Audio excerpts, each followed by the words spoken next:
jam 2 belum tentu dia tidur. Nah, banyak yang mengganggu lah. Banyak yang mengganggu. Yang membuat bapak marah apa? Dari segi apa? Yang membuat saya marah. yang Saya curiga. Makanya kayak gini kejadiannya, ya kan? Saya takut dia pukul istri saya dari belakang atau dia perkosa istri saya. Karena tingkah laku dia seperti itu. Apakah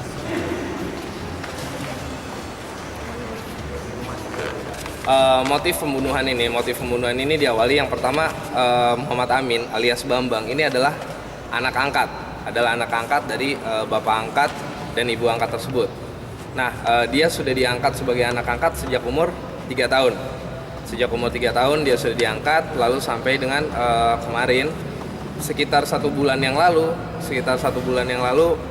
anak ini adalah anak berkebutuhan khusus yang sejak SD, SMP, SMA itu sekolah di sekolah luar biasa, ya, karena dia keterbutuhan khusus, ya. Nah, setelah itu mulailah sebulan lalu dia mulai menunjukkan tanda-tanda keterbutuhan khususnya tersebut. Akhirnya dia mulai berontak, dia mulai sering artinya dia sering menyinggung kedua orang tuanya ini. Dia sering melakukan hal-hal yang kedua orang tua ini tidak suka.